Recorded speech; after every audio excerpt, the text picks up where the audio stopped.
Durante esta semana, la Comisión de Salud de la Cámara de Diputadas y Diputados aprobó por unanimidad la idea de legislar de un proyecto de ley que establece un estándar especial en relación con el manejo clínico y acompañamiento a madres y padres que hayan sufrido una muerte gestacional o perinatal. Esta ley se conoce como Ley Dominga en relación a una madre que perdió a su bebé en la semana 36 de embarazo y que denunció un trato deshumanizado en la clínica que lo atendió. Vamos a hablar de este tema con el diputado Patricio Rosas, integrante de la Comisión de Salud. ¿Cómo está, diputado? Muchas gracias por recibirnos.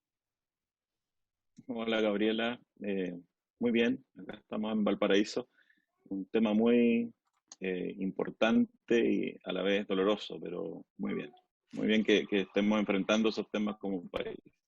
Sí, diputado, en definitiva, ¿a qué se refiere esta normativa? Estamos hablando de situaciones que no son atendidas de manera óptima cuando se producen. Hablamos de la pérdida de un embarazo en cualquiera de las semanas de gestación.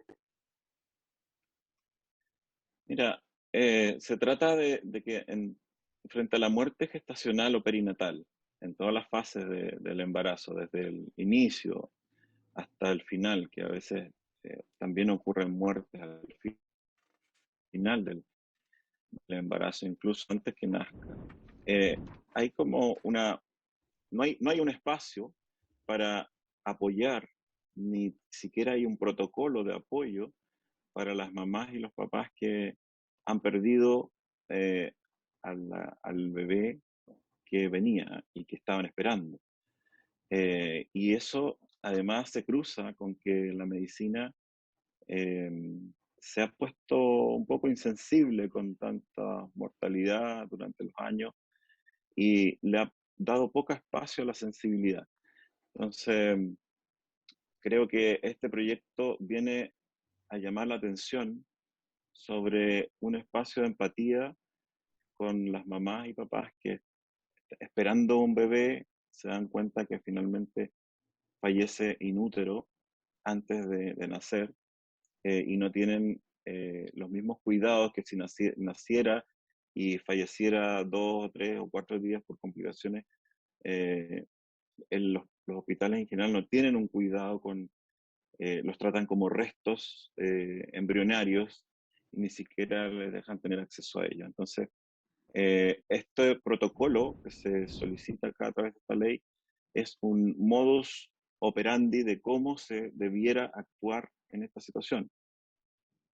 Diputado, antes de entrar en cómo se debiera actuar, ustedes recibieron testimonio de mamás que habían padecido este tipo de prácticas, como las decíamos al inicio, bien inhumanas por lo demás. ¿En qué consiste en esto? ¿Qué es lo que le ha pasado, según la experiencia que ustedes han conocido, qué les ha pasado a las mamás, a los papás que se han visto en una situación tan dolorosa como esta?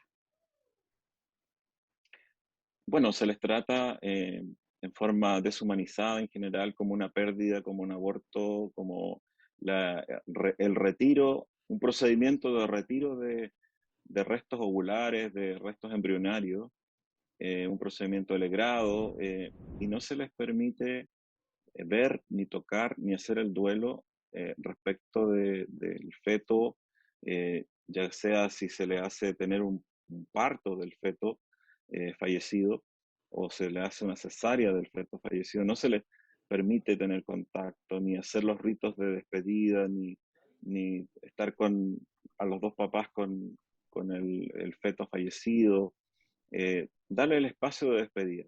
Entonces, esa situación creo que tiene que cambiar y es muy importante por eso que esta ley Dominga se apruebe, pero también tiene que darnos el ejemplo para que cambiemos nuestra actitud respecto de cómo se enfrenta la muerte.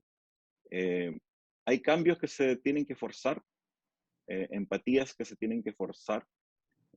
Ya recordamos el hecho de todo lo que significó las visitas a los pacientes, que se forzó en las visitas dentro de los hospitales, porque costaba mucho dentro del ambiente hospitalario permitir las visitas. También la entrada al parto del papá o de la persona significativa, también se tuvo que forzar. Y hoy día es algo que es una costumbre y ya es impensado que no esté. en este caso también es lo mismo, se tiene que forzar porque si no, no vamos a lograr estos cambios culturales que tienen que ver con un cambio de actitud. Esto nos enseña en la universidad, el enfrentamiento de la muerte.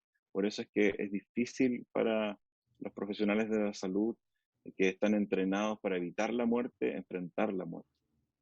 Diputado Patricio Rosas, en relación a eso, lo que se busca es que haya un protocolo médico, nos imaginamos desde el punto de vista técnico, por decirlo de alguna manera, pero también desde el punto de vista emocional para aquella familia.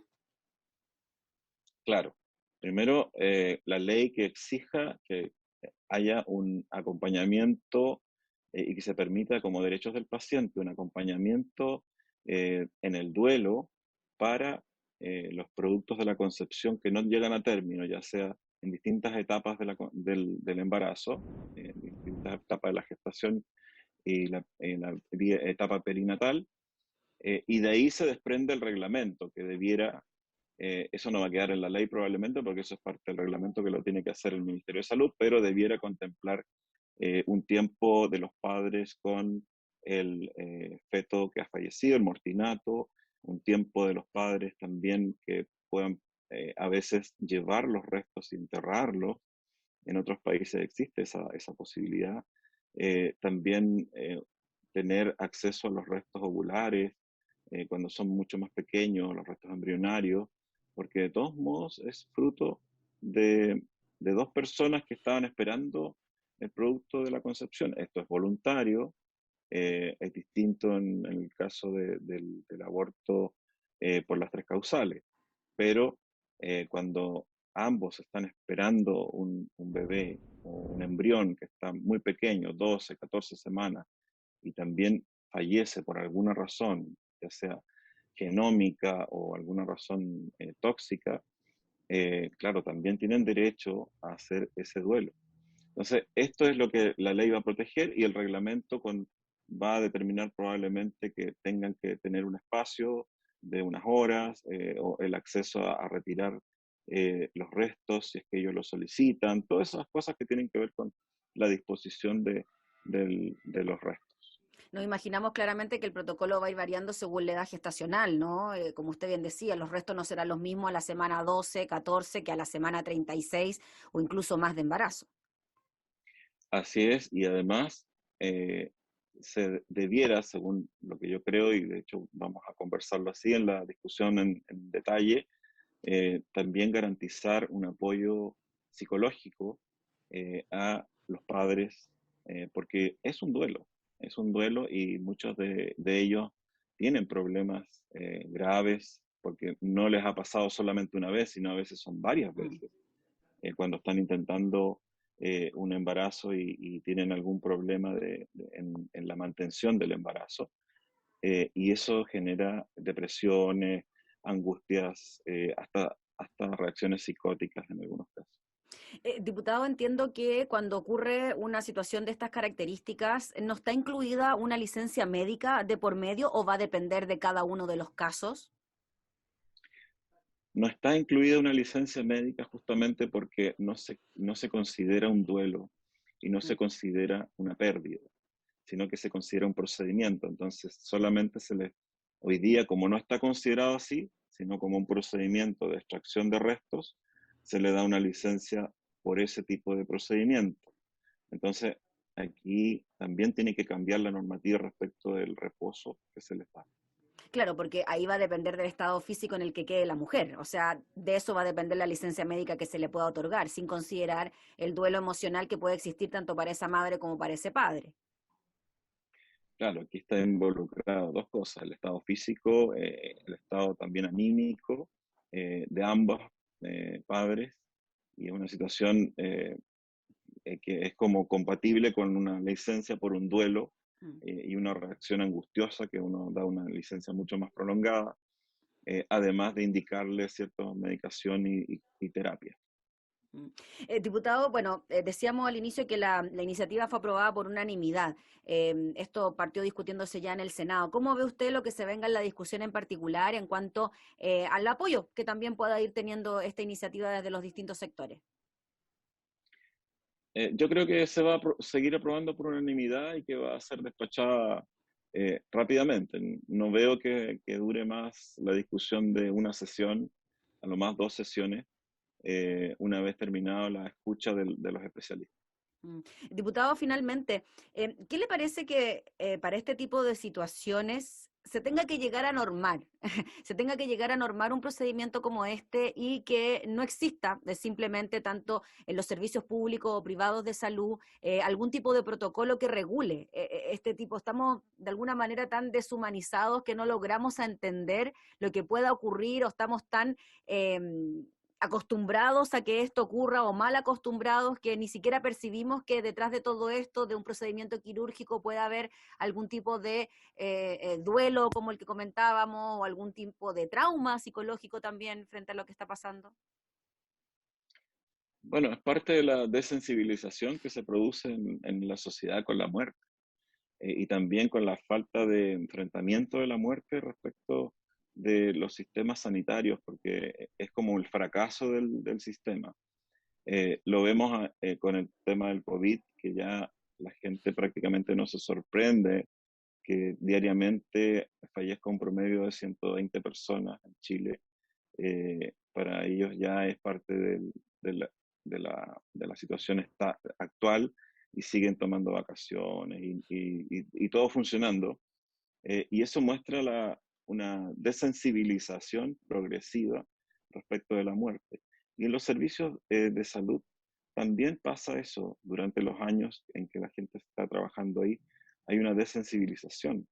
Eh, Ahora, hay proyectos muy bonitos, que es el del parto humanizado, por ejemplo, y el control del parto humanizado, que lamentablemente han sido solamente proyectos pilotos en algunos hospitales del país, en que se utiliza criterios distintos y un acompañamiento distinto, incluso en el caso de los mortinatos, cuando muere un feto, y también un embrión. Pero son la excepción. Entonces hay que legislar para que sea una regla, lamentablemente, para cambiar actitudes y para forzar a veces el mirar más allá. En medicina siempre te enseñan a no involucrarte, para poder tomar las decisiones en frío, y tomar las decisiones correctas y rápidas en momentos de crisis. Pero hay áreas en que también no solo no te involucras, pero sí das espacio para que las personas hagan su rito de despedida, en este caso, con el mortinato, con el feto que ha fallecido. Diputado, bueno, vemos que quizás ahí en el sector privado vemos estos temas más de acompañamiento, de hacer más llevadero el parto, no sé, tienen una serie de procedimientos que quizás no son tan populares o tan comunes en los hospitales públicos. Y una duda que me queda en relación a la inscripción de estos menores. Entiendo que ya hay una iniciativa que permite la inscripción en el registro civil de estos neonatos en caso de muerte. Mira, hay algunas, eh, por así decirlo, proyectos de resolución, ideas, pero no se han concretado como proyectos de ley. Ujú. Es complejo el tema, es muy Mm. complejo, porque genera un establecimiento de una norma que va en colisión con la norma del registro civil respecto de quién es considerado un ciudadano nacido vivo, digamos. Entonces, eh, eso yo creo que va a generar bastante polémica y no va a haber mucho acuerdo ahí, porque golpea con otras normas que son muy estándar en nuestro país. Y que también, por ejemplo, podría chocar con una ley de aborto libre, ¿o no? Por ese Claro, lado. Mm. podría ser también. Ya pues, diputado, le agradecemos enormemente por comentarnos de este proyecto y seguiremos atentos a la tramitación del mismo en la Comisión de Salud ahora que se comience a discutir en particular. Así que muchas gracias, que esté muy bien. Bueno, gracias a ti, cuídense Gracias. mucho, un abrazo. Gracias, diputado. Era el diputado Patricio Rosas hablando entonces sobre esta ley Dominga que ya fue aprobada en general en la Comisión de Salud.